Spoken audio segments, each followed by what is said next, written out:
ಕರ್ತನಾದ ಯೇಸು ಕ್ರಿಸ್ತನಲ್ಲಿರುವಂತಹ ಎಲ್ಲ ಸಹೋದರ ಸಹೋದರಿಯರಿಗೆ ನನ್ನ ವಂದನೆಗಳು. ನಾವೀಗ ಒಂದು 7 ವರ್ಷದ ಮಹಾ ಸಂಕಟ ಕಾಲದ ಕುರಿತು ಅಧ್ಯಯನ ಮಾಡಲು ಹೊರಟಿದ್ದೇವೆ. ಪ್ರಕಟಣೆಯ 6ನೆಯ ಅಧ್ಯಾಯದಲ್ಲಿ ಪ್ರಾರಂಭವಾಗುವಂತಹದ್ದು. ಹಾಗೆ ನಾವು ನಮ್ಮ ಕರ್ತನಾದ ಯೇಸು ಕ್ರಿಸ್ತನು ಭೂಮಿಯ ಮೇಲಿದ್ದಾಗ ಈ ವಿಷಯವನ್ನು ಕುರಿತಾಗಿ ಅಂತ್ಯ ಸಂಗತಿಗಳ ಬಗ್ಗೆ ಏನು ಹೇಳಿದನು ಎನ್ನುವಂತಹ ಒಂದು ವಿಷಯವನ್ನು ನೋಡೋಣ. ಆತನು ಹಿಂತಿರುಗುವ ಸಮಯದ ಬಗ್ಗೆ ತಿಳಿದಿಲ್ಲ ಅನ್ನುವಂತಹದ್ದು ಬಹಳ ಸ್ಪಷ್ಟ. ಆದರೂ ಕೂಡ ಆತನು ಬರುವಂತಹ ಸಮಯದ ಒಂದು ಸೀಸನ್ಸ್ ಅಥವಾ ಒಂದು ಸನ್ನಿವೇಶಗಳು ಹೇಗಿರುತ್ತವೆ ಅನ್ನುವಂತಹ ವಿಷಯದ ಬಗ್ಗೆ ಬಹಳ ವಿವರವಾಗಿ ನಮ್ಮ ಕರ್ತನಾದ ಯೇಸು ಕ್ರಿಸ್ತನು ಸುವಾರ್ಥ ವಾಕ್ಯಗಳಲ್ಲಿ ತಿಳಿಸಿರುವಂಥದ್ದನ್ನು ನಾವು ನೋಡಬಹುದು. ಅಷ್ಟೇ ಅಲ್ಲದೆ ಆತನು ಭೂಮಿಯ ಮೇಲೆ ತನ್ನ ರಾಜ್ಯವನ್ನು ಸ್ಥಾಪಿಸಲು ಹಿಂತಿರುಗುವ ಮುಂಚೆ ಏನೆಲ್ಲ ನಡೆಯುತ್ತವೆ ಎನ್ನುವಂತಹ ವಿಷಯದ ಬಗ್ಗೆ ಹೇಳಬೇಕಾದ್ರೆ ಒಂದು ಕೆಲವು ನಿರ್ಣಯಾತ್ಮಕ ವಿವರಣೆಗಳನ್ನು ಕೊಟ್ಟಿದ್ದಾನೆ. ಆತನು ಕೊಟ್ಟಿರುವಂತಹ ಈ ಒಂದು ಸೂಚನೆಗಳನ್ನು ನಾವು ಕಡೆಗಣಿಸುವಂತಹದ್ದು ಅಥವಾ ಅದರ ಬಗ್ಗೆ ಒಂದು ತಿಳುವಳಿಕೆ ಇಲ್ಲದೆ ಇರುವಂತಹ ಒಂದು ಸ್ಥಿತಿ ಅಷ್ಟೇನು ವಿವೇಕಯುತವಾದದ್ದು ಅಲ್ಲ ಅನ್ನುವಂಥದ್ದನ್ನು ಕೂಡ ನಾವು ಗಮನಿಸಬೇಕು. ಈ ಎಲ್ಲ ಎಚ್ಚರಿಕೆಗಳನ್ನ ಕರ್ತನಾದ ಯೇಸು ಕ್ರಿಸ್ತನು ಒಂದು ಉದ್ದೇಶದಿಂದಲೇ ಆತನು ತನ್ನ ಮಕ್ಕಳಾದ ತನ್ನ ಸಭೆಗೆ ಅದನ್ನು ತಿಳಿಸಿದ್ದಾನೆ.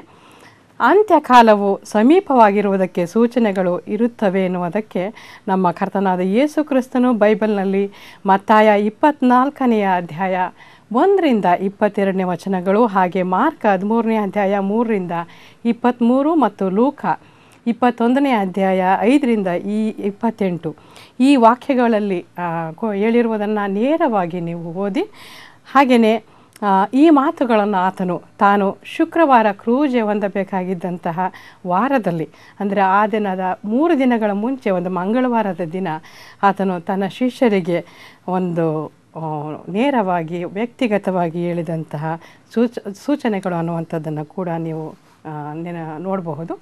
ಹಾಗೆ ಇಲ್ಲಿ ಆತನ ಹಿಂತಿರುಗುವಿಕೆಯನ್ನು ಆತನ ಮತ್ತೆ ಬರುವಂಥದ್ದನ್ನು ನಿರೀಕ್ಷಿಸುವಾಗ ನಾವು ಏನೆಲ್ಲ ಸಂಗತಿಗಳನ್ನು ಎದುರು ನೋಡಬಹುದು ಅನ್ನುವಂಥದ್ದು ಕೂಡ ನಮಗಿದೆ. ಅಂತಾರಾಷ್ಟ್ರೀಯ ಯುದ್ಧಗಳಾಗುವುದನ್ನು ನಾವು ನೋಡ್ಬೋದು. ಹಾಗೆ ಕ್ರಾಂತಿಗಳು ಅಷ್ಟೇ ಅಲ್ಲದೆ ಬರಗಾಲಗಳಿರ್ತವೆ, ಭೂಕಂಪಗಳು, ಹಾಗೆಯೇ ಸಾಂಕ್ರಾಮಿಕ ರೋಗಗಳಿರುವಂಥದ್ದನ್ನು ನಾವು ನೋಡಬಹುದು. ಮತ್ತು ಅಪರೂಪದ ಬಹಳ ಪ್ರಕೃತಿಯಿಂದ ಉಂಟಾಗುವಂಥ ನಾಶನಗಳನ್ನು ಕೂಡ ನಾವು ನೋಡಬಹುದು. ಅಷ್ಟೇ ಅಲ್ಲದೆ ಮುಂಚಿತವಾಗಿ ತಿಳಿಸಲಿಕ್ಕೆ ಸಾಧ್ಯವಾಗದಂತಹ ಹಾಗೆ ಸಮುದ್ರದಲ್ಲಿ ನಡೆಯುವಂತಹ ಘಟನೆಗಳನ್ನು ಕೂಡ ನೋಡ್ಬೋದು, ಸುನಾಮಿಯಂತಹ ಘಟನೆಗಳು. ಹಾಗೆ ಯೇಸು ಕ್ರಿಸ್ತನ ಸುವಾರ್ತೆಯು ಪ್ರಪಂಚದ ಎಲ್ಲ ಕಡೆ ಎಲ್ಲ ಜನಾಂಗಗಳಿಗೆ ಸಾಕ್ಷಿಗಾಗಿ ಸಾರಲ್ಪಡುವಂಥದ್ದನ್ನು ಕೂಡ ನಾವು ನೋಡ್ತೇವೆ. ಹಾಗೆ ಕ್ರೈಸ್ತರಿಗೆ ಉಂಟಾಗುವಂಥ ಹಿಂಸೆಯನ್ನು ಕೂಡ ನಾವು ಆ ಒಂದು ಸಮಯದಲ್ಲಿ ನೋಡಬಹುದು. ಹಾಗೆ ಒಂದು ಮಿತಿ ಮೀರಿದಂತಹ ಒಂದು ಅನೈತಿಕತೆಯಿಂದ ಈ ಪ್ರಪಂಚ ತುಂಬಿರುವುದನ್ನು ನಾವು ನೋಡಬಹುದು. ಈ ಎಲ್ಲ ಸಂಗತಿಗಳನ್ನು ಆತನು ಸಾರಾಂಶವಾಗಿ ಮತ್ತಾಯ 24:21 ಹೀಗೆ ಹೇಳುತ್ತಾನೆ: ಅಂಥ ಸಂಕಟವು ಲೋಕ ಹುಟ್ಟಿದ್ದು ಮೊದಲುಗೊಂಡು ಇಂದಿನವರೆಗೂ ಆಗಲಿಲ್ಲ, ಇನ್ನು ಮೇಲೆಯೂ ಆಗುವುದಿಲ್ಲ ಅನ್ನುವಂಥದ್ದು. ಅಷ್ಟೇ ಅಲ್ಲದೆ ಆತನು 24ನೆಯ ಅಧ್ಯಾಯದಲ್ಲಿ 3 ದೃಷ್ಟಾಂತಗಳೊಂದಿಗೆ ಕೊನೆಗೊಳಿಸುವುದನ್ನು ನಾವು ನೋಡ್ತೇವೆ. ಅಂಜೂರ ಮರದ ದೃಷ್ಟಾಂತ, ಹಾಗೆಯೇ ನೀವು ಸಹ ಇದನ್ನೆಲ್ಲ ನೋಡುವಾಗ ಆ ದಿನವು ಹತ್ತಿರವಿದೆ, ಬಾಗಿಲಲ್ಲೇ ಇದೆ ಎಂದು ತಿಳಿದುಕೊಳ್ಳಿ ಎನ್ನುವಂತಹ ಒಂದು ಸಲಹೆಯನ್ನು ಆತನು ಕೊಡುವಂಥದ್ದನ್ನು ನೋಡಿ. ಹಾಗೆಯೇ ನೋಹನ ದಿನಗಳಿಗೆ ಹೋಲಿಕೆ ಮಾಡಿರುವಂಥದ್ದನ್ನು ನಾವು ನೋಡಬಹುದು. ಜನರು ನ್ಯಾಯದಂಡನೆಗೆ ಸಿದ್ಧರಾಗಿರದೇ ಇದ್ದಂತಹ ದಿನಗಳು. ಹಾಗೆಯೇ ಕರ್ತನಾದ ಕ್ರಿಸ್ತನು ಕೊಟ್ಟಂತಹ ಇನ್ನೊಂದು ದೃಷ್ಟಾಂತ ಕೆಟ್ಟ ಹಾಳಿನ ದೃಷ್ಟಾಂತ. ನನ್ನ ಯಜಮಾನನು ತಡ ಮಾಡುತ್ತಾನೆ, ನಾನು ಇಷ್ಟ ಬಂದ ಹಾಗೆ ಮಾಡಬಹುದು ಅನ್ನುವಂತಹ ಒಂದು ಕೆಟ್ಟ ಮನೋಭಾವವನ್ನು ಹೊಂದಿದ್ದಂತಹ ಒಬ್ಬ ಸೇವಕನ ಒಂದು ದೃಷ್ಟಾಂತ. ಹಾಗೆಯೇ ಮತ್ತಾಯ 25ರಲ್ಲಿ ಆತನು ಇನ್ನೂ 2 ಸಾಮ್ಯಗಳನ್ನು ಹಾಗೆ ಒಂದು ವಿವರಣೆಯನ್ನು ಕೂಡ ಕೊಡ್ತಾನೆ. 10 ಜನರ ಕನ್ಯೆಯನ್ನು ಕುರಿತಂತಹ ಸಾಮ್ಯ ಎಲ್ರಿಗೂ ತಿಳಿದಿರುವಂಥದ್ದು. ಅವರು ಆತನು ಬರುವುದಕ್ಕೆ ತಡ ಮಾಡಲು ತೂಕಡಿಸಿ ಮಲಗಿದಂತಹ ಕನ್ಯೆಯರು. ಹಾಗೆಯೇ ದೇಶಾಂತರಕ್ಕೆ ಹೋದಂತಹ ಆಸ್ತಿವಂತನಾದ ಅಂದರೆ ಶ್ರೀಮಂತನಾದ ಒಬ್ಬ ದಣಿ ಬಹುಕಾಲದ ನಂತರ ಅನ್ನುವಂತಹ ವಿಷಯವನ್ನು ಜ್ಞಾಪಕದಲ್ಲಿಡಿ ಅದನ್ನು ನೀವು ಗಮನದಿಂದ ನೋಡಿ. ಆತನು ಬಂದು ತನ್ನ ಆಳುಗಳಿಗೆ ಕೊಟ್ಟಿದ್ದ ತಲಾಂತುಗಳ ಲೆಕ್ಕವನ್ನು ಚುಕ್ತ ಮಾಡುವಂಥದ್ದು, ಅಂದರೆ ಅಕೌಂಟ್ಸನ್ನು ಸೆಟ್ಲ್ ಮಾಡುವಂತಹ ಒಂದು ವಿಷಯ. ಹಾಗೆಯೇ ಮತ್ತಾಯ 25ನೇ ಅಧ್ಯಾಯದಲ್ಲಿ 31ರಿಂದ 44ರಲ್ಲಿ ಒಂದು ಬಹಳ ದೊಡ್ಡ ಒಂದು ವಿವರಣೆ ಇದೆ. ಆ ಕುರುಬನು ಕುರಿಗಳನ್ನು ಹಾಡುಗಳನ್ನು ಬೇರೆ ಬೇರೆ ಮಾಡುವಂತಹ ಒಂದು ವಿವರಣೆ. ಮನುಷ್ಯ ಕುಮಾರನು ತನ್ನ ಮಹಿಮೆಯಿಂದ ಎಲ್ಲ ದೇವದೂತರೊಂದಿಗೆ ಕೂಡಿ ಬರುವಾಗ ತನ್ನ ಮಹಿಮೆಯ ಸಿಂಹಾಸನದಲ್ಲಿ ಕುಳಿತುಕೊಂಡು ನ್ಯಾಯ ತೀರಿಸುವಂತಹ ಒಂದು ವಿವರಣೆಯನ್ನು ಕೂಡ ನಮ್ಮ ಕರ್ತನಾದ ಯೇಸು ಕ್ರಿಸ್ತನು ಕೊಟ್ಟಿದ್ದಾನೆ. ಹಾಗೆ ದೇವರ ಆಶೀರ್ವಾದವನ್ನು ಹೊಂದಿದವರು ಹಾಗೂ ಹೊಂದದೇ ಇರುವವರ ಗುಂಪುಗಳ ಬಗ್ಗೆ ಆತನು ಹೇಳಿದ್ದಾನೆ. ಅಷ್ಟೇ ಅಲ್ಲದೆ ನಿತ್ಯ ಶಿಕ್ಷೆಗೆ ಹೋಗುವಂತಹವರ ಬಗ್ಗೆ, ಹಾಗೆಯೇ ನಿತ್ಯ ಜೀವಕ್ಕೆ ಹೋಗುವಂತಹ ಒಂದು ನೀತಿವಂತರ ಗುಂಪಿನ ಬಗ್ಗೆ ಕೂಡ ಆತನು ವಿವರಣೆಗಳನ್ನ ಕೊಟ್ಟಿದ್ದಾನೆ. ಯಾರಿಗೂ ಕೂಡ ಆತನು ಬರುವಂತಹ ನಿಖರವಾದ ಸಮಯ ಗೊತ್ತಿಲ್ಲ, ಅದು ತಂದೆಯಾದ ದೇವರ ಕೈಯಲ್ಲಿದೆ ಅನ್ನುವಂಥದ್ದು ಸ್ಪಷ್ಟ. ಆದರೂ ಕೂಡ ಈ ಎಲ್ಲ ಸಂಗತಿಗಳು ಆತನು ಬರುವ ಸಮಯ ಹತ್ತಿರವಾಗಿದೆ ಎನ್ನುವಾಗ ಈ ಸನ್ನಿವೇಶಗಳು ಭೂಲೋಕದಲ್ಲಿ ಯಾವ ರೀತಿಯ ಸಂಗತಿಗಳು ನಡೆಯುತ್ತಾ ಇರ್ತವೆ ಅನ್ನುವಂಥದ್ದಕ್ಕೆ ಆತನು ಸಾಕಷ್ಟು ಎಚ್ಚರಿಕೆಗಳನ್ನ ಕೊಟ್ಟಿದ್ದಾನೆ. ನಾನೀಗ ನಿಮಗಾಗಿ ಕನ್ನಡ ಬೈಬಲ್ನಿಂದ 6ನೇ ಅಧ್ಯಾಯ 1ರಿಂದ 8ನೇ ವಚನಗಳನ್ನ ಓದ್ತೇನೆ. ಯಜ್ಞದ ಕುರಿಯಾದಾತನು ಆ 7 ಮುದ್ರೆಗಳಲ್ಲಿ ಒಂದು ಮುದ್ರೆಯನ್ನು ಒಡೆಯುವಾಗ ನಾನು ನೋಡಿದೆನು, ಮತ್ತು ಆ 4 ಜೀವಿಗಳಲ್ಲಿ ಒಂದು ಜೀವಿಯು ಬಾ ಎಂದು ಗುಡುಗಿನಂತಿದ್ದ ಸ್ವರದಿಂದ ಹೇಳುವುದನ್ನು ಕೇಳಿದೆನು. ಆಗ ಇಗೋ, ಒಂದು ಬಿಳಿ ಕುದುರೆ ಕಾಣಿಸಿತು. ಅದರ ಮೇಲೆ ಕೂತಿದ್ದವನ ಕೈಯಲ್ಲಿ ಬಿಲ್ಲು ಇತ್ತು. ಅವನಿಗೆ ಜಯಮಾಲೆ ಕೊಡಲ್ಪಟ್ಟಿತು. ಅವನು ಜಯಿಸುತ್ತಿರುವವನಾಗಿ ಜಯಿಸುವುದಕ್ಕೋಸ್ಕರ ಹೊರಟನು. ಆತನು 2ನೆಯ ಮುದ್ರೆಯನ್ನು ಹೊಡೆದಾಗ 2ನೆಯ ಜೀವಿಯು ಬಾ ಅನ್ನುವುದನ್ನು ಕೇಳಿದನು. ಆಗ ಮತ್ತೊಂದು ಕುದುರೆಯು ಹೊರಟು ಬಂತು. ಅದು ಕೆಂಪು ಕುದುರೆ. ಅದರ ಮೇಲೆ ಕೂತಿದ್ದವನಿಗೆ ಭೂಮಿಯಿಂದ ಸಮಾಧಾನವನ್ನು ತೆಗೆದು ಬಿಡುವುದಕ್ಕೂ ಮನುಷ್ಯರು ಒಬ್ಬರನ್ನೊಬ್ಬರು ಕೊಲ್ಲುವವರಂತೆ ಮಾಡುವುದಕ್ಕೂ ಅಧಿಕಾರವು ಕೊಡಲ್ಪಟ್ಟಿತು. ಅವನಿಗೆ ದೊಡ್ಡ ಕತ್ತಿಯು ಕೊಡಲ್ಪಟ್ಟಿತು. ಆತನು 3ನೆಯ ಮುದ್ರೆಯನ್ನು ಒಡೆದಾಗ 3ನೆಯ ಜೀವಿಯು ಬಾ ಅನ್ನುವುದನ್ನು ಕೇಳಿದನು. ಆಗ ಇಗೋ, ಕಪ್ಪು ಕುದುರೆಯು ಕಾಣಿಸಿತು. ಅದರ ಮೇಲೆ ಕೂತಿದ್ದವನ ಕೈಯಲ್ಲಿ ತ್ರಾಸು ಇತ್ತು. ಆಮೇಲೆ 4 ಜೀವಿಗಳ ಮಧ್ಯದಿಂದ ಒಬ್ಬನ ಧ್ವನಿಯು ಹೊರಟ ಹಾಗೆ ಕೇಳಿಸಿತು. ಅದು ರೂಪಾಯಿಗೆ 1 ಸೇರು ಗೋಧಿ, ರೂಪಾಯಿಗೆ 3 ಸೇರು ಜವೆಗೋಧಿ, ಎಣ್ಣೆಯನ್ನು ದ್ರಾಕ್ಷಾರಸವನ್ನು ಕೆಡಿಸಬೇಡ ಎಂದು ಹೇಳಿತು. ಆತನು 4ನೆಯ ಮುದ್ರೆಯನ್ನು ಒಡೆದಾಗ 4ನೆಯ ಜೀವಿಯು ಬಾ ಅನ್ನುವ ಶಬ್ದವನ್ನು ಕೇಳಿದನು. ಆಗ ಇಗೋ, ಬೂದಿ ಬಣ್ಣದ ಕುದುರೆಯು ಕಾಣಿಸಿತು. ಅದರ ಮೇಲೆ ಕೂತಿದ್ದವನ ಹೆಸರು ಮೃತ್ಯುವು. ಅವನ ಹಿಂದೆ ಪಾತಾಳವೆಂಬುವನು ಬಂದನು. ಅವರಿಗೆ ಭೂಮಿಯ ಕಾಲು ಭಾಗದಲ್ಲಿ ಕತ್ತಿಯಿಂದಲೂ ಭರದಿಂದಲೂ ಅಂಟು ರೋಗದಿಂದಲೂ ಕಾಡು ಮೃಗಗಳಿಂದಲೂ ಕೊಲ್ಲುವುದಕ್ಕೆ ಅಧಿಕಾರವು ಕೊಡಲ್ಪಟ್ಟಿತು. ಮಹಾ ಸಂಕಟ ಕಾಲದ ಸಂಗತಿಗಳನ್ನು ಕುರಿತು ನಾವು ಬಹಳ ಸಂಕ್ಷಿಪ್ತವಾಗಿ ನೋಡ್ತಾ ಇದ್ದೇವೆ. ಸಭೆ ಎತ್ತಲ್ಪಡುವಿಕೆ ಅಂದರೆ ರ್ಯಾಪ್ಚರ್ ಸಮಯದಿಂದ ಪ್ರಾರಂಭವಾಗಿ ಕ್ರಿಸ್ತನು ಹಿಂತಿರುಗುವವರೆಗೆ ನಡೆಯುವ ದೇವರ ನ್ಯಾಯದಂಡನೆಯ ವೃತ್ತಾಂತವನ್ನು ಈ 7 ಮುದ್ರೆಗಳು ಸುತ್ತುವರಿದಿವೆ. ದೇವರು ಅವಿಧೇಯತೆಗೆ ಕೊಡುವ ಶಿಕ್ಷೆಯನ್ನು ಕುರಿತು ಯಾಜಕ ಕಾಂಡ 24ನೇ ಅಧ್ಯಾಯ 18ನೇ ವಚನ 21, 24 ಹಾಗೂ 28ರಲ್ಲಿ ನಾವು ನೋಡಬಹುದು. ನಿಮ್ಮ ಪಾಪಗಳ ನಿಮಿತ್ತ 7ರಷ್ಟಾಗಿ ಶಿಕ್ಷಿಸುವೆನು ಅನ್ನುವಂತಹ ಒಂದು ಕರ್ತನ ಮಾತನ್ನು ನಾವು ನೋಡಬಹುದು. ಈ ಎಲ್ಲ ಮುದ್ರೆಗಳನ್ನು ಸುರುಳಿಯಲ್ಲಿದ್ದಂತಹ ಎಲ್ಲ ಮುದ್ರೆಗಳನ್ನು ಕರ್ತನಾದ ಯೇಸು ಕ್ರಿಸ್ತನೇ ಹೊಡೆಯುತ್ತಾನೆ ಅನ್ನುವಂತಹ ಒಂದು ವಿಷಯವನ್ನು ಗಮನಿಸ್ರಿ. ಹಾಗೆ 7ನೆಯ ಮುದ್ರೆಯಲ್ಲಿ 7 ತುತ್ತೂರಿಗಳಿವೆ. ಹಾಗೆ 7 ಮುದ್ರೆಗಳು, 7 ತುತ್ತೂರಿಗಳು ಮತ್ತು 7 ವಿಪತ್ತುಗಳು ಅನ್ನುವಂತಹ ಪಾತ್ರೆಗಳು ಈ ಎಲ್ಲ ಕೂಡ ಪೂರ್ಣಗೊಂಡಾಗ ಕರ್ತನ ಒಂದು ನ್ಯಾಯದಂಡನೆ ಮುಕ್ತಾಯವಾಗುತ್ತೆ ಅನ್ನುವಂತಹ ವಿಷಯವನ್ನು ನಾವು ಜ್ಞಾಪಕದಲ್ಲಿ ಇಟ್ಕೊಳ್ಳೋಣ. ಹಾಗೆಯೇ ಅದು ಭೂಮಿಯನ್ನು ಶುದ್ಧಿಗೊಳಿಸುವಂತಹ ಕಾರ್ಯ ಎನ್ನುವಂಥದ್ದು, ಹಾಗೆ ಸೈತಾನನ ಬಂಧನವಾಗುವಂಥದ್ದನ್ನು ನಾವು ಮುಂದೆ ನೋಡ್ತೇವೆ. ಹಾಗೆ ಕರ್ತನಾದ ಯೇಸು ಕ್ರಿಸ್ತನು 1000 ವರ್ಷಗಳ ಕಾಲದ ಆಳ್ವಿಕೆಯ ರಾಜ್ಯ ಸ್ಥಾಪಿಸಲಿಕ್ಕಾಗಿ ಈ ಎಲ್ಲ ಕಾರ್ಯಗಳನ್ನು ಮಾಡ್ತಾ ಇದ್ದಾನೆ ಅನ್ನುವಂಥದ್ದನ್ನು ಕೂಡ ನಾವು ಜ್ಞಾಪಿಸ್ಕೊಳ್ಬಹುದು.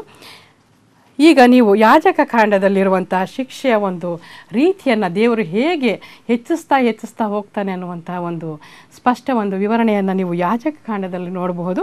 ಯಾಜಕ ಕಾಂಡ 26ನೇ ಅಧ್ಯಾಯದಲ್ಲಿ ನೀವು ನೋಡ್ತೀರಿ, ಕರ್ತನಾದ ದೇವರು ಇಸ್ರಾಯೇಲರಿಗೆ ಹೇಳಿದಂತಹ ನೀವು ಅವಿಧೇಯರಾದರೆ ನಿಮಗೆ ಶಿಕ್ಷೆಯನ್ನು ಕೊಡ್ತೇನೆ ಅನ್ನುವಂತಹ ಒಂದು ಎಚ್ಚರಿಕೆಯ ಮಾತನ್ನು, ಹಾಗೆ ಅವರು ಮತ್ತೆ ಅವಿಧೇಯರಾದಾಗ ಇಷ್ಟಾದರೂ ನೀವು ನನ್ನ ಮಾತಿಗೆ ಲಕ್ಷ್ಯ ಕೊಡದೆ ಹೋದರೆ ನಾನು ನಿಮ್ಮ ಪಾಪಗಳ ನಿಮಿತ್ತ 7ರಷ್ಟಾಗಿ ಶಿಕ್ಷಿಸುವೆನು ಅನ್ನುವಂತಹ ಒಂದು ವಚನವನ್ನು ನೀವು 18ನೇ ವಚನದಲ್ಲಿ ನೋಡಬಹುದು. ನಿಮ್ಮ ಗರ್ವಕ್ಕೆ ಕಾರಣವಾದ ಬಲವನ್ನು ಮುರಿವೆನು ಅನ್ನುವಂತಹ ಒಂದು ವಚನವಿದೆ. ಹಾಗೆಯೇ ಹಾಗೆ ಆದಾಗಲೂ ಕೂಡ ಇಸ್ರಾಯೇಲರು ಆತನ ಮಾತಿಗೆ ವಿಧೇಯರಾಗಿ ಹೋಗದೆ ಹೋದರೆ 21ನೇ ವಚನದಲ್ಲಿ ಹೇಳುವ ಮಾತನ್ನು ನೀವು ನೋಡಿ, ನೀವು ನನ್ನ ಮಾತನ್ನು ಕೇಳಲೊಲ್ಲದೆ ನನಗೆ ವಿರೋಧವಾಗಿ ನಡೆದರೆ ನಾನು ನಿಮ್ಮ ಪಾಪಗಳ ನಿಮಿತ್ತ ಇನ್ನೂ 7ರಷ್ಟಾಗಿ ನಿಮ್ಮನ್ನು ಬಾಧಿಸುವೆನು ಅನ್ನುವಂಥದ್ದು. ಅಂದರೆ ನಿಮ್ಮ ಗರ್ವವನ್ನು ಮುರಿದಾಗಲೂ ಕೂಡ ನೀವು ನನ್ನ ಮಾತಿಗೆ ವಿಧೇಯರಾಗದೆ ಹೋದರೆ ನಿಮಗೆ ಕಾಡು ಮೃಗಗಳಿಂದ ಅವುಗಳನ್ನು ಬರಮಾಡಿ ನಿಮ್ಮನ್ನು ಶಿಕ್ಷಿಸ್ತೇನೆ ಅನ್ನುವಂತಹ ಮಾತು. ಆಗಲೂ ಕೂಡ ನೀವು ಎಚ್ಚೆತ್ಕೊಳ್ಳದೆ ಹೋದರೆ, ನೀವು ನನಗೆ ವಿಧೇಯರಾಗದೆ ಹೋದರೆ ಮತ್ತೆ ನಿಮ್ಗೆ 7ರಷ್ಟು ಶಿಕ್ಷೆಯನ್ನು ಕೊಡ್ತೇನೆ ಅನ್ನುವಂತಹ ಒಂದು ವಚನಗಳನ್ನು ನೀವು 24ರಲ್ಲಿ ನೋಡ್ತೀರಿ. ಅಂದರೆ ಶತ್ರುಗಳ ಕತ್ತರಿಗೆ ಸಂಹಾರವಾಗುವಂತಹ ಒಂದು ದುರವಸ್ಥೆಯನ್ನು. ಹಾಗೆಯೇ ಆಗಲೂ ಕೂಡ ಅವರು ಒಂದು ವೇಳೆ ತಿರುಗಿಕೊಳ್ಳದೆ ಹೋದರೆ, ಕರ್ತನಾದ ದೇವರಿಗೆ ವಿಧೇಯರಾಗದೆ ಹೋದಾಗ ಆತನವರನ್ನು ಇನ್ನೂ ಹೆಚ್ಚಾಗಿ ಶಿಕ್ಷಿಸುವಂಥದ್ದನ್ನು ನಾವು ಯಾಜಕ ಕಾಂಡದಲ್ಲಿ ನಾವು ನೋಡ್ತೇವೆ. ಈಗ ನಾವು ಮೊದಲನೆಯ 4 ಮುದ್ರೆಗಳನ್ನು ಕುರಿತು ಹಾಗೆ ಓದಿದ್ದೇವೆ. ಈ ಮೊದಲು 4 ಮುದ್ರೆಗಳನ್ನು ಸಾಮಾನ್ಯವಾಗಿ ಅಂತ್ಯಕಾಲದ 4 ಜನ ಕುದುರೆ ಸವಾರರು, ದ 4 ಹಾರ್ಸ್ಮೆನ್ ಆಫ್ ದ ಅಪೊಕ್ಯಾಲಿಪ್ಸ್ ಅಂತ ಬಹಳ ಪ್ರಸಿದ್ಧ ರೀತಿಯಲ್ಲಿ ಹೇಳ್ತಾರೆ. ಕುದುರೆ ಅನ್ನುವಂಥದ್ದು ಒಂದು ಪೂರ್ವ ರಾಷ್ಟ್ರಗಳ ಒಂದು ಸಂಸ್ಕೃತಿಯಲ್ಲಿ ಒಂದು ವಿಜಯಕ್ಕೆ, ಹಾಗೆ ಒಂದು ಸೈನ್ಯವನ್ನು ನಡೆಸುವಂಥದ್ದಕ್ಕೆ, ಹಾಗೆ ಆಕ್ರಮಣ ಮಾಡುವಂಥದ್ದಕ್ಕೆ, ಹಾಗೆಯೇ ಯುದ್ಧಕ್ಕೆ ಸಂಕೇತವಾಗಿದೆ ಅನ್ನುವಂಥದ್ದನ್ನು ನಾವು ಗಮನಿಸಬಹುದು. ಈ ಕುರಿತು ನೀವು ಯೋಬನ ಪುಸ್ತಕದಲ್ಲಿ 39ನೇ ಅಧ್ಯಾಯ 19ರಿಂದ 25ನೇ ವಚನಗಳವರೆಗೆ ನೋಡಬಹುದು. ಈಗ ಒಂದು ಮೊದಲನೆಯ ಮುದ್ರೆ ಇದೆ, ಅಲ್ಲಿ ಒಂದು ಬಿಳಿ ಕುದುರೆ ಮತ್ತು ಅದರ ಸವಾರನನ್ನು ನಾವು ನೋಡ್ತೇವೆ. ಆಗ 4 ಜೀವಿಗಳಲ್ಲಿ ಒಂದು ಜೀವಿ ಬಾ ಎಂದು ಹೇಳುವಂಥದ್ದನ್ನು ಯೋಹಾನನು ನೋಡ್ತಾನೆ. ಅಂದರೆ ಈ ಜೀವಿಗಳು ಒಂದು ಭೂಮಿಯ ಕುರಿತ ಒಂದು ಆಡಳಿತವನ್ನು ನೋಡಿಕೊಳ್ಳುವಂತಹ ಕಾರ್ಯಕರ್ತನಾಗಿ ಅಥವಾ ನಿಯೋಗಿಯಾಗಿ ಇರುವಂಥದ್ದನ್ನು ಇಲ್ಲಿ ನಾವು ನೋಡಬಹುದು. ಹಾಗೆ ಗುಡುಗಿನಂತಿದ್ದ ಸ್ವರ ಎನ್ನುವಂಥದ್ದನ್ನು ಕೂಡ ಗಮನಿಸಿ, ಅದು ಅಧಿಕಾರಯುಕ್ತ ಆಜ್ಞಾಪನೆಯನ್ನು ಸೂಚಿಸುವಂಥದ್ದು. ಹಾಗಾದರೆ ಈ ಬಿಳಿ ಕುದುರೆ ಏನನ್ನು ಸೂಚಿಸ್ತದೆ ಅನ್ನುವಂಥದ್ದು, ಕೆಲವರು ಇದನ್ನು ತಪ್ಪಾಗಿ ಕ್ರಿಸ್ತನೆಂದು ಅರ್ಥೈಸಿದ್ದಾರೆ. ಈ ತಪ್ಪಿಗೆ ಕಾರಣ ಏನಂತಂದರೆ, ಪ್ರಕಟಣೆ 19ನೇ ಅಧ್ಯಾಯದಲ್ಲಿ ಕೂಡ ಕರ್ತನಾದ ಯೇಸು ಕ್ರಿಸ್ತನು ಬಿಳಿ ಕುದುರೆ ಮೇಲೆ ಹತ್ತಿ ಬರುವಂತಹ ಒಂದು ಸಾಂಕೇತಿಕತೆ ಇದೆ. ಆ ಕಾರಣಕ್ಕಾಗಿ ಇಲ್ಲಿ ಬರುವಂತಹ ಕ್ರಿಸ್ತ ವಿರೋಧಿ ಅಥವಾ ಆ್ಯಂಟಿ ಕ್ರೈಸ್ಟನ್ನು ಕೆಲವು ಪ್ರಸಿದ್ಧ ಬೈಬಲ್ ವ್ಯಾಖ್ಯಾನಕಾರರು ಕೂಡ ತಪ್ಪಾಗಿ ಅರ್ಥೈಸಿರುವಂತಹ ಒಂದು ದುಃಖದ ಸಂಗತಿಯನ್ನು ನಾವು ನೋಡ್ಬೋದು. ಇಲ್ಲಿ ಆದರೆ ಅಲ್ಲಿರುವಂತಹ ಕ್ರಿಸ್ತನ ಬರುವಿಕೆಗೂ ಕೂಡ, ಹಾಗೆ ಇಲ್ಲಿರುವಂತಹ ಕ್ರಿಸ್ತ ವಿರೋಧಿಗೂ ಕೂಡ ಬಹಳಷ್ಟು ವ್ಯತ್ಯಾಸಗಳಿವೆ ಅನ್ನುವಂಥದ್ದನ್ನು ನೀವು ಗಮನಿಸ್ಬೋದು. ಇಲ್ಲಿ ಕ್ರಿಸ್ತ ವಿರೋಧಿಗೆ ಅಥವಾ ಈ ಸವಾರನಿಗೆ ಒಂದು ಜಯಮಾಲೆ ಕೊಡುವಂಥದ್ದನ್ನು ನೋಡ್ರಿ. ಈ ಜಯಮಾಲೆಯನ್ನು ಸೈನ್ಯದಲ್ಲಿ ಜಯಶಾಲಿಯಾದವರಿಗೆ ಕೊಡುವಂತಹ ಒಂದು ಜಯಮಾಲೆ. ಅದನ್ನು ನಾವು ಮೂಲ ಭಾಷೆಯಲ್ಲಿ ಸ್ಟೆಫಾನಸ್ ಅಂದರೆ ಭೂಮಿಯಲ್ಲಿ ಕೊಡುವಂತಹ ಒಂದು ಆಹಾರ ಎಂಬುದಾಗಿ ನೋಡಬಹುದು. ಅದನ್ನು 6ನೇ ಅಧ್ಯಾಯ 2ನೇ ವಚನದಲ್ಲಿ ನೀವು ಅದನ್ನು ನೋಡ್ತೀರಿ. ಹಾಗೆಯೇ ಆದರೆ ಕ್ರಿಸ್ತನು ಪ್ರಕಟಣೆ 19:12ರಲ್ಲಿ ಧರಿಸಿರುವಂತಹದ್ದು ಡಯಡಮ್ ಅಂದರೆ ರಾಜತ್ವವನ್ನು ಸೂಚಿಸುವಂತಹ ಒಂದು ಕಿರೀಟ. ಹಾಗೆಯೇ ಈ ಬಿಳಿ ಕುದುರೆ ಸವಾರನು ಬಾಣಗಳಿಲ್ಲದ ಒಂದು ಬಿಲ್ಲನ್ನು ಹಿಡಿದುಕೊಂಡಿರುವಂಥದ್ದನ್ನು ಗಮನಿಸಿ. ಅಂದರೆ ಆತನು ಶಾಂತಿ ಶಾಂತಿ ಶಾಂತಿ ಅಂತ ಹೇಳ್ತಾ ಲೌಕಿಕ ಜಯವನ್ನು ಹೊಂದುವಂಥವನಾಗಿದ್ದಾನೆ. ಆದರೆ ಪ್ರಕಟಣೆ 19ರಲ್ಲಿ ಯೇಸು ಕ್ರಿಸ್ತನು ದೇವರ ವಾಕ್ಯವೆಂಬ ಕತ್ತಿಯೊಂದಿಗೆ ಬರುವಂಥದ್ದನ್ನು ನೋಡ್ರಿ. ಹಾಗೆಯೇ ಬಿಲ್ಲು ಎನ್ನುವಂಥದ್ದು ಕೂಡ ಸುಳ್ಳು ಹೇಳುವುದಕ್ಕೆ ಸೂಚನೆಯಾಗಿದೆ. ಇದನ್ನು ನೀವು ಕೀರ್ತನೆ 64:3ರಲ್ಲಿ ನೋಡಬಹುದು. ಹಾಗೆಯೇ ಯೆರೆಮೀಯ 9:3ರಲ್ಲಿ ಕೂಡ ಇದನ್ನು ನೀವು ನೋಡಬಹುದು. ಈ ಬಿಲ್ಲು ಮೋಸಗಾರಿಕೆಗೂ ಕೂಡ ಸೂಚನೆಯಾಗಿದೆ. ಅದು ಇದನ್ನು ನೀವು ಕೀರ್ತನೆ 78:57 ನೋಡಬಹುದು. ಹಾಗೆಯೇ ಓಷಯನ ಪುಸ್ತಕ 7ನೇ ಅಧ್ಯಾಯ 16ನೇ ವಚನದಲ್ಲಿ ಕೂಡ ನೀವು ಅದನ್ನು ನೋಡಬಹುದು. ಆದರೆ ಕರ್ತನು ಹಿಡಿದುಕೊಂಡು ಬರುವಂತಹ ಕ್ರಿಸ್ತನು ಕತ್ತಿ ಅದು ಅಧಿಕಾರ ಮತ್ತು ಶಕ್ತಿಯನ್ನು ಸೂಚಿಸುವಂಥದ್ದು. ನೀವು ಈ ಕುರಿತು ರೋಮ 13:4 ನೋಡಬಹುದು. ಹಾಗೆಯೇ ಅದು ದೇವರ ವಾಕ್ಯವನ್ನು ಸೂಚಿಸುವಂತಹದ್ದು.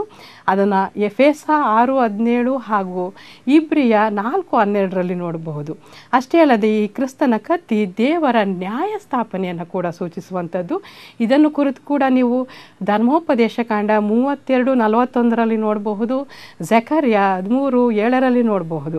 ಅಷ್ಟೇ ಅಲ್ಲದೆ ಅದು ದೇವರಿಂದ ಬರುವಂತಹ ಒಂದು ಭದ್ರತೆಯನ್ನು ಮತ್ತು ಕಾಪಾಡುವಿಕೆಯನ್ನು ಸೂಚಿಸುವಂಥದ್ದು ಎನ್ನುವಂಥದ್ದನ್ನು ಧರ್ಮೋಪದೇಶ ಕಾಂಡ 33:29 ಕೂಡ ನೀವು ನೋಡಬಹುದು.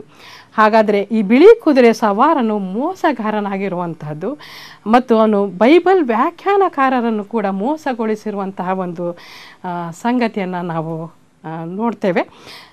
ಅಷ್ಟೇ ಅಲ್ಲದೆ ಅವನು ಕಾಣಿಸಿಕೊಳ್ಳುವಂತಹ ಸಮಯವನ್ನು ಕೂಡ ನೋಡ್ರಿ. ಮಾನವ ಚರಿತ್ರೆಯ ಒಂದು ವೇದಿಕೆಯ ಮೇಲೆ ಅವನು ಕ್ರಿಸ್ತ ವಿರೋಧಿ ಬರುವಂತಹ ಒಂದು ಸಮಯ ಆಗಿದೆ. ಇದನ್ನು ಕುರಿತಾಗಿ ನೀವು ಮತ್ತಾಯ 24ನೇ ಅಧ್ಯಾಯ 5ನೇ ವಚನದಲ್ಲಿ ಇದನ್ನು ನೋಡಬಹುದು. ಅಷ್ಟೇ ಅಲ್ಲದೆ ಈ ಒಬ್ಬ ಕುದುರೆ ಸವಾರನ ಬಗ್ಗೆ ಡಾಕ್ಟರ್ ಬಿಲ್ಲಿ ಗ್ರಾಹಮ್ ಅವರು ಏನು ಹೇಳ್ತಾರೆ ಅನ್ನುವಂಥದ್ದನ್ನು ನಾವು ನೋಡೋಣ. ಅವರು ಅಪ್ರೋಚಿಂಗ್ ಹೂ ಬಿರ್ಸ್ ದ 4 ಹಾರ್ಸ್ಮೆನ್ ಆಫ್ ದ ಅಪೋಕ್ಯಾಲಿಪ್ಸ್ ಅನ್ನುವಂತಹ ಒಂದು ಪುಸ್ತಕವನ್ನು ಬರೆದಿದ್ದಾರೆ. ಡಾಕ್ಟರ್ ಬಿಲ್ಲಿ ಗ್ರಾಹಮ್ರವರು ಎಲ್ರಿಗೂ ತಿಳಿದಿರುವಂತಹ ಒಬ್ಬ ದೊಡ್ಡ ಸುವಾರ್ಥಿಕರು. ವಿಶ್ವದ ಮಟ್ಟದಲ್ಲಿ ಅವರು ಸುವಾರ್ತೆಯನ್ನು ಸಾರುವಂತಹ ಸಂಸ್ಥೆಯನ್ನು ಹೊಂದಿದವರು. ಬಹಳಷ್ಟು ದೊಡ್ಡ ಕಾರ್ಯಗಳನ್ನು ಕರ್ತನಿಗಾಗಿ ಮಾಡಿದಂಥವರು. ಅವರು ಹೇಳುವಂತಹ ವಿಷಯವನ್ನು ನೋಡ್ರಿ. ಈ ಬಿಳಿ ಕುದುರೆ ಸವಾರನ ಬಗ್ಗೆ ಅವನು ಕ್ರಿಸ್ತನಲ್ಲ, ಜಯ ಹೊಂದುವ ಉದ್ದೇಶ ಹೊಂದಿರುವ ವಿಜಯಶಾಲಿ ಮನುಷ್ಯರ ಹೃದಯಗಳನ್ನು ಮನಸ್ಸುಗಳನ್ನು ಆಕ್ರಮಿಸಿಕೊಳ್ಳಲು ಬಯಸುತ್ತಿರುವ ಒಬ್ಬ ಮೋಸಗಾರನು. ನಿಜ ಕ್ರಿಸ್ತನನ್ನು ಬಿಟ್ಟು ತನ್ನನ್ನೇ ದೇವರೆಂದು ಮನುಷ್ಯರು ಕರೆಯಬೇಕೆಂದು ಅವಕಾಶ ಹುಡುಕುತ್ತಿರುವವನು. ಮತ್ತು ಈ ಬಿಲ್ಲಿ ಗ್ರಹಾಮ್ರವರು ಈ ವಿಷಯವನ್ನು ಕುರಿತು 3 ಅಧ್ಯಾಯಗಳಲ್ಲಿ ವಿವರವಾಗಿ ಬರೆಯುತ್ತಾರೆ. ಈ ಕುದುರೆ ಗೊರಸುಗಳ ಶಬ್ದ ಈ ಕ್ಷಣದಲ್ಲಿ ಜೋರಾಗಿ, ಇನ್ನೂ ಜೋರಾಗಿ ಈ ತೊಂದರೆ ತುಂಬಿರುವ ಒಂದು ಜಗತ್ತಿನಲ್ಲಿ ಕೇಳಿ ಬರುತ್ತಿದೆ ಅನ್ನುವಂತಹ ಮಾತನ್ನು ಅವರು ಹೇಳ್ತಾರೆ. ಹಾಗೆಯೇ ಈ ಮೋಸಗಾರನು ನಮಗೆ ಮತ್ತು ನಮ್ಮನ್ನು ನಾವು ಪ್ರೀತಿಸುವವರಿಗೆ ನೀವು ದೇವರಿಗೆ ಅವಿಧೇಯರಾದರೆ ಏನನ್ನು ಬೇಕಾದರೂ ಕೊಡ್ತೇನೆ ಎಂದು ವಾಗ್ದಾನ ಮಾಡ್ತಾನೆ ಮತ್ತು ಅವರನ್ನು ದುರಂತದ ನಾಶನಕ್ಕೆ ಕೊಂಡೊಯ್ತಾನೆ ಅನ್ನುವಂತಹ ಮಾತನ್ನು ಈ ಪುಸ್ತಕದಲ್ಲಿ, ಅಂದರೆ ಅಪ್ರೋಚಿಂಗ್ ಹೂ ಬಿರ್ಸ್ ದ 4 ಹಾರ್ಸ್ಮೆನ್ ಆಫ್ ದ ಅಪೋಕ್ಯಾಲಿಪ್ಸ್ ಅನ್ನುವಂತಹ ಒಂದು ಪುಸ್ತಕದಲ್ಲಿ ಕೊಟ್ಟಿರುವಂಥದ್ದನ್ನು ನೀವು ನೋಡಬಹುದು. ಈ ಕ್ರಿಸ್ತ ವಿರೋಧಿಯು ಪ್ರತ್ಯಕ್ಷನಾದಾಗ ಪ್ರಪಂಚದ ಚರಿತ್ರೆಯ ದೃಶ್ಯದಲ್ಲಿ ಮಹಾ ಸಂಕಟ ಕಾಲ ಪ್ರಾರಂಭವಾಗುವುದನ್ನು ನಾವು ನೋಡ್ತೇವೆ. ಈ ವಿಷಯವನ್ನು ಕುರಿತು ನೀವು 2 ಥೆಸಲೋನಿಕ 2:1-12 ನೋಡಬಹುದು. ಹಾಗೆ ದಾನಿಯೇಲನ ಪುಸ್ತಕ 9 ನೋಡಬಹುದು, 26-27 ವಚನಗಳಲ್ಲಿ. ಈ ಬಿಳಿ ಕುದುರೆ ಸವಾರನು ಕ್ರಿಸ್ತ ವಿರೋಧಿಯಾಗಿದ್ದಾನೆ. ಅಂತ್ಯಕಾಲದಲ್ಲಿ ಅಧರ್ಮವು ವಿಜಯವಂತ ಹೋಗಲಿಕ್ಕೆ ಕರ್ತನ ದೇವರೇನೆ ಒಂದು ರೀತಿಯ ಅನುಮತಿಯನ್ನು ಕೊಟ್ಟಿರುವುದನ್ನು, ಅವಕಾಶವನ್ನು ಕೊಟ್ಟಿರುವಂಥದ್ದನ್ನು ನಾವು ನೋಡ್ತೇವೆ. ಹಾಗೆ ಈ ಎರಡನೆಯ ಮುದ್ರೆ ಒಂದು ಕೆಂಪು ಕುದುರೆ. ಈ ಕೆಂಪು ಕುದುರೆ ಏನನ್ನು ಪ್ರತಿನಿಧಿಸುತ್ತೆ ಅನ್ನೋದನ್ನು ನೋಡೋಣ. ಇದು ಯುದ್ಧವನ್ನು ಪ್ರತಿನಿಧಿಸುವಂತಹದ್ದು. ಬರೀ ಕೇವಲ ಯುದ್ಧ ಮಾತ್ರವಲ್ಲ, ಸಮಾಧಾನ ಇಲ್ಲದಿರುವಿಕೆಯನ್ನು ಕೂಡ ಇದು ಸೂಚಿಸುವಂಥದ್ದು. ಇದು ಕೇವಲ ರಾಷ್ಟ್ರಗಳಿಗೆ ವಿರುದ್ಧವಾಗಿ ಅಥವಾ ರಾಜ್ಯಗಳಿಗೆ ವಿರುದ್ಧವಾಗಿ ಹೇಳುವುದಷ್ಟೇ ಅಲ್ಲ, ಆದರೆ ಬೇರೆ ಬೇರೆ ವರ್ಗಗಳ ಜನರು ಸಹ ಕಾದಾಡುವಂಥದ್ದನ್ನು ಸೂಚಿಸ್ತದೆ. ಅಂದರೆ ಸಿವಿಲ್ ವಾರ್ ಇದ್ದ ಹಾಗೆ ರಾತ್ರಿಯಲ್ಲಿ ಅಡಗಿಸಿಟ್ಟಂತಹ ಸೈನ್ಯಗಳು ಹಗಲಿನಲ್ಲಿ ಬಂದು ಕೊಲೆ ಮಾಡುವಂತಹ ವಿಷಯಗಳು, ಹಾಗೆಯೇ ಪ್ರತಿಯೊಬ್ಬರೂ ಕೂಡ ಜೀವ ಬಾಯದಿಂದ ಬದುಕ್ತಾ ಇರುವಂತಹ ವಾತಾವರಣ ಇರುವಂಥದ್ದನ್ನು ಸೂಚಿಸ್ತದೆ. ಅಷ್ಟೇ ಅಲ್ಲದೆ ಎಲ್ಲೆಂದರಲ್ಲಿ ಕೊಲೆಗಳಾಗುವಂಥದ್ದನ್ನು, ರಕ್ತ ಹರಿಯುವಂಥದ್ದನ್ನು ಈ ಕೆಂಪು ಕುದುರೆ ಸವಾರನು ಒಂದು ಭೂಮಿಯನ್ನು ರಕ್ತದಿಂದ ಮೀಯಿಸುವಂಥದ್ದನ್ನು ಈ ಒಂದು ಸಾಂಕೇತಿಕ ಭಾಷೆ ಸೂಚಿಸುವಂಥದ್ದು. ಇಡೀ ಪ್ರಪಂಚದಲ್ಲಿ ರಕ್ತ ಮತ್ತು ಕ್ರಾಂತಿಯ ಗಲಭೆಗಳನ್ನು ಮತ್ತು ಒಳಗೊಳಗೆ ನಡೆಯುವಂತಹ ಕ್ರಾಂತಿ, ಪ್ರಪಂಚದ ರಸ್ತೆಗಳಲ್ಲಿ ರಕ್ತವನ್ನು ಚೆಲ್ಲುವಂಥದ್ದನ್ನು ಈ ಕೆಂಪು ಕುದುರೆ ಸವಾರನು ಸೂಚಿಸುವಂಥವನಾಗಿದ್ದಾನೆ. ಇದೆಲ್ಲ ಸಾಂಕೇತಿಕ ಭಾಷೆ ಅನ್ನುವಂಥದ್ದನ್ನು ನೆನಪಿನಲ್ಲಿಡಿ. ಈ ಕೆಂಪು ಕುದುರೆಗೆ ಸವಾರನು ಹಿಡಿದುಕೊಂಡಿರುವಂತಹ ಈ ಕತ್ತಿ ಯುದ್ಧಕ್ಕೆ ಹೋಗುವ ಸೈನಿಕನ ಕತ್ತಿಯಲ್ಲ, ಅದಕ್ಕೆ ರಾಂಫಾಯ ಅನ್ನುವಂತಹ ಒಂದು ಮೂಲ ಭಾಷೆಯಲ್ಲಿ ಇದೆ. ಆದರೆ ಈ ಕತ್ತಿಯು ಮೂಲ ಭಾಷೆಯಲ್ಲಿ ಮಖೈರ ಅಂದರೆ ಕೋಟಿನ ಕೆಳಗಡೆ ಒಂದು ಬಚ್ಚಿಟ್ಕೊಂಡಿರುವಂತಹ ಮೋಸಗಾರಿಕೆಯ ಕತ್ತಿ, ಮೋಸದಿಂದ ಕೊಲ್ಲುವಂತಹ ಪ್ರಾಣಿಗಳನ್ನು, ಮನುಷ್ಯರನ್ನು ಕೊಲ್ಲುವಂತಹ ಒಂದು ಕತ್ತಿ ಎನ್ನುವಂಥದ್ದನ್ನು ನಾವು ನೋಡ್ಬೋದು. ಹಾಗೆಯೇ 3ನೇ ಮುದ್ರೆಯನ್ನು ನಾವು ನೋಡ್ತೇವೆ, ಅದೊಂದು ಕಪ್ಪು ಕುದುರೆ. ಈ ಎಲ್ಲ ಮುದ್ರೆಗಳನ್ನು ಕರ್ತನಾದ ಯೇಸು ಕ್ರಿಸ್ತನೇ ಹೊಡೀತಾ ಇರುವುದನ್ನು ನೀವು ಗಮನಿಸ್ರಿ. ಈ ಕಪ್ಪು ಕುದುರೆ ಮತ್ತು ಯಾರನ್ನು ಸೂಚಿಸ್ತದೆ ಅನ್ನುವಂಥದ್ದು, ಮತ್ತು ಅದರ ಸವಾರನ್ನು ಕೂಡ ಇದುವರೆಗೆ ನೋಡಿದ್ದೇವೆ. ಮೋಸ ಮತ್ತು ಸುಳ್ಳು ಧರ್ಮದ ಒಂದು ದೊರೆತನವನ್ನು, ಹಾಗೆ ಅವುಗಳು ಯುದ್ಧಕ್ಕೆ ನಡೆಸುವಂಥದ್ದನ್ನು ಕೂಡ ನಾವು ನೋಡಿದ್ದೇವೆ. ಹಾಗೆ ಜೀವನಕ್ಕೆ ಅತ್ಯಗತ್ಯವಾದ ಒಂದು ವಸ್ತುಗಳ ಅಭಾವವನ್ನು, ಕ್ಷಾಮವನ್ನು ಇದು ಸೂಚಿಸುವಂಥದ್ದಾಗಿದೆ. ಲಕ್ಷಾಂತರ ಜನರು ಪೌಷ್ಟಿಕಾಂಶದ ಕೊರತೆಯಿಂದ ಬಳಲುವಂತಹದ್ದನ್ನು, ಹಾಗೆ ಸರಿಯಾದಂತಹ ಒಂದು ಆಹಾರ ಇಲ್ಲದೇ ಬರುವಂತಹ ರೋಗಗಳಿಗೆ ತುತ್ತಾಗುವಂಥದ್ದನ್ನು, ಮಾನಸಿಕವಾದ ರೋಗಗಳು ಅಂದರೆ ಡಿಪ್ರೆಷನ್ಸ್ ಅಂತ ನೀವೇನು ಹೇಳ್ತೀರೋ ಹಾಗೆ ಭಾವೋದ್ವೇಗಗಳ ಕಾಯಿಲೆಗಳು, ನಿರಾಶೆಗಳು, ಹಾಗೆ ಸಾವುಗಳಿಗೆ ಒಳಗಾಗುವಂತಹ ಒಂದು ದೃಶ್ಯವನ್ನು ನೋಡ್ತೇವೆ. ಹಾಗೆ ಅವನ ಕೈಯಲ್ಲಿ ಒಂದು ತಕ್ಕಡಿ ಇದೆ. ಆ ತಕ್ಕಡಿಗಳ 4 ಜೀವಿಗಳ ಮಧ್ಯದಿಂದ ಒಂದು ಧ್ವನಿ ಬರುವಂಥದ್ದನ್ನು ಕೇಳಿ, ರೂಪಾಯಿಗೆ 1 ಸೇರು ಗೋಧಿ, ರೂಪಾಯಿಗೆ 3 ಸೇರು ಜವೆಗೋಧಿ, ಅಂದರೆ ಒಂದು ಬೆಲೆ ಬಹಳಷ್ಟು, ಒಂದು ರೂಪಾಯಿಯ ಬೆಲೆ ಬಹಳಷ್ಟು ತಗ್ಗಿ ಹೋಗುವಂಥದ್ದನ್ನು ನೋಡ್ತೇವೆ. ಸುಮಾರು 94ರಷ್ಟು ಅಂದರೆ 100 ರೂಪಾಯಿಯ ಬೆಲೆ ಒಂದು 6 ರೂಪಾಯಿಯ ಮೌಲ್ಯಕ್ಕೆ ಇಳಿದು ಹೋಗುವಂಥದ್ದನ್ನು ಈ ಸ್ಥಿತಿಯಲ್ಲಿ ನಾವು ನೋಡ್ತೇವೆ. ಹಾಗೆಯೇ ದ್ರಾಕ್ಷಾರಸವನ್ನು ಎಣ್ಣೆಯನ್ನು ಕೆಡಿಸಬೇಡ ಅಂದರೆ ಏನರ್ಥ ಎನ್ನುವಂಥದ್ದನ್ನು ನೋಡೋಣ. ಭೂಮಿಯ ಮೇಲೆ ಒಂದು ಕಡೆ ಕ್ಷಾಮ ತುಂಬಿ ತುಳುಕ್ತಿರುವಂತಹ ಸ್ಥಿತಿಯಲ್ಲಿರುವಾಗ ವೈಭೋಗದಿಂದ ವಿಜೃಂಭಣೆಯಿಂದ ಇರುವಂತಹ ಜನರು ಕೂಡ ಇದ್ದಾರೆ ಅನ್ನುವಂಥದ್ದು. ಒಂದು ಕಡೆ ಕ್ಷಾಮದಿಂದ ಬಳಲ್ತಾ ಇರೋಂತಹ ಜನ, ಇನ್ನೊಂದು ಕಡೆ ವೈಭವದಿಂದ ಬದುಕ್ತಾ ಇರೋಂತಹ ಜನರು ಸರಿ ಸಮಾನವಾಗಿ ಹೋಗ್ತಾ ಇರುವಂಥದ್ದನ್ನು ನೋಡ್ರಿ. ಕರ್ತನಾದ ಯೇಸು ಕ್ರಿಸ್ತನು ಎಣ್ಣೆ ಮರಗಳ ಗುಡ್ಡದ ಮೇಲೆ ಹೇಳಿದ್ದನ್ನು ನೋಡಿ, ಅಲ್ಲಿ ಬರಗಾಲಗಳಿರುವವು ಮತ್ತು ಜನರು ತಿನ್ನುತ್ತಾ ಕುಡಿಯುತ್ತಾ ಮದುವೆ ಮಾಡಿಕೊಡುತ್ತಾ ನೋಹನ ಕಾಲದಲ್ಲಿದ್ದಂತೆ ಇರುವರು ಅನ್ನುವಂಥದ್ದು. ಇದು ಮೇಲ್ನೋಟಕ್ಕೆ ಕಾಣಿಸುವುದಕ್ಕಿಂತ ಹೆಚ್ಚು ಆಳವಾದ ಒಂದು ವಿಷಯ. ತೀರಾ ಬಡತನದಲ್ಲಿ ಇರುವಂಥವರ ಬಗ್ಗೆ ಯಾವುದೇ ರೀತಿಯಾದಂಥ ಒಂದು ಕಾಳಜಿಯನ್ನು ತೋರಿಸಿದಂತಹ ಸಮಾಜಗಳ ಬಗ್ಗೆ ಇದು ಮಾತನಾಡ್ತದೆ ಅನ್ನುವಂಥದ್ದು. ಈ ಕಪ್ಪು ಕುದುರೆಯು ಒಂದು ಮತ್ತು ಅದರ ಸವಾರನು ಯಾರ ಬಗ್ಗೆ ಕೂಡ ಒಂದು ಕಾಳಜಿ ವಹಿಸದ ವ್ಯಕ್ತಿಯಲ್ಲಿ, ಹಾಗೆ ಯಾವುದೇ ಕಾಳಜಿಯನ್ನು ಹೊಂದಿಲ್ಲದೆ ಇರುವಂತಹ ಒಂದು ಸಮಾಜದಲ್ಲಿ ಎದ್ದು ಕಾಣುವಂತಹ ಒಂದು ಆತ್ಮಿಕ ಹೋರಾಟವನ್ನು ಸೂಚಿಸುವಂಥದ್ದಾಗಿದೆ. ಹಾಗೆಯೇ ನಾವು 4ನೆಯ ಮುದ್ರೆಯನ್ನು ನೋಡ್ತೇವೆ. ಬೂದಿ ಬಣ್ಣದ ಕುದುರೆ ಇದೆ, ಅದರ ಸವಾರನಿದ್ದಾನೆ. ಇದು ಅಂಟು ರೋಗಗಳನ್ನು ಮತ್ತು ಸಾವುಗಳನ್ನು ಸೂಚಿಸುವಂತಹದ್ದು. ಈಗ ಪಾಪ ಮತ್ತು ಅಂಧಕಾರದ ಶಕ್ತಿಗಳ ನಾಯಕತ್ವದಲ್ಲಿ ಪ್ರಪಂಚ ಮುಳುಗಿರುವಂಥದ್ದನ್ನು ನಾವು ನೋಡ್ತೇವೆ. ಕ್ರಿಸ್ತ ವಿರೋಧಿ ಈಗಾಗಲೇ ಬಂದಿದ್ದಾನೆ. ಅವನು ಮೋಸ ಮಾಡ್ತಾ ಶಾಂತಿ ಅನ್ನುವಂತಹ ಹೆಸರಿನಲ್ಲಿ, ಬಿಳಿ ಅನ್ನುವಂಥದ್ದು ಶಾಂತಿಗೆ ಸಂಕೇತವಾದದ್ದು, ಅದೇ ರೀತಿಯಲ್ಲಿ ಅವನು ತನ್ನ ಒಂದು ಹಿಡಿತವನ್ನು ಇಡೀ ವಿಶ್ವದ ಮೇಲೆ ಜಯಶಾಲಿಯಾಗಿ ಸಾಧಿಸ್ತಾ ಹೋಗುವಂಥದ್ದನ್ನು ಕೂಡ ನಾವು ನೋಡ್ತಾ ಇದ್ದೇವೆ. ಹಾಗೆಯೇ ಸಾವು ರೋಗಗಳು ಎಲ್ಲ ಬರುವಂತಹ ಒಂದು ಈ ಸ್ಥಿತಿಯಲ್ಲಿ ಸುಮಾರು 1/4 ಭಾಗದಷ್ಟು, ಇಡೀ ಪ್ರಪಂಚದ ಜನಸಂಖ್ಯೆಯಲ್ಲಿ 1/4 ಭಾಗದಷ್ಟು ಜನರು ಸತ್ತು ಹೋಗುವಂತಹ ಒಂದು ದುರಂತವನ್ನು ನಾವು ಈ ಒಂದು 4ನೆಯ ಕುದುರೆಯ ಸವಾರನ ಸಮಯದಲ್ಲಿ ನಾವು ನೋಡ್ತೇವೆ. ಖಂಡಿತವಾಗಿ ಪಾಪದ ಸಂಬಳ ಮರಣ ಮತ್ತು ಅದರ ಫಲಿತಾಂಶಗಳನ್ನು ಯಾರು ತಪ್ಪಿಸಿಕೊಳ್ಳಾರು ಅನ್ನುವಂತಹ ಸತ್ಯವನ್ನು ಬೈಬಲ್ ಈಗಾಗಲೇ ಹೇಳಿದೆ. ಆದರೂ ಕೂಡ ಇಡೀ ಒಂದು 7 ವರ್ಷಗಳ ಒಂದು ಸಂಕಟ ಕಾಲದಲ್ಲಿ, ಮಹಾ ಸಂಕಟ ಕಾಲದಲ್ಲಿ ಕರ್ತನಾದ ದೇವರು ಆ ಪರಲೋಕದ ಬಾಗಿಲನ್ನು ಪಶ್ಚಾತ್ತಾಪಪಟ್ಟು ದೇವರ ಬಳಿಗೆ ಹಿಂತಿರುಗಿ ಬರುವಂತಹವರಿಗೋಸ್ಕರ ಆತನು ಯಾವಾಗಲೂ ಪರಲೋಕದ ಬಾಗಿಲನ್ನು ತೆರೆದೇ ಇರ್ತಾನೆ ಅನ್ನುವಂತಹ ಒಂದು ದೊಡ್ಡ ಸತ್ಯ ಇದೆ. ನಾವು ಮುಂದಿನ ಭಾಗದಲ್ಲಿ 5ನೆಯ ಮುದ್ರೆಯನ್ನು ಕುರಿತು ನೋಡ್ತೇವೆ. ತಂದೆಯ ದೇವರು ನಿಮ್ಮೆಲ್ಲರನ್ನು ಆಶೀರ್ವದಿಸಿ ಕಾಪಾಡಲಿ.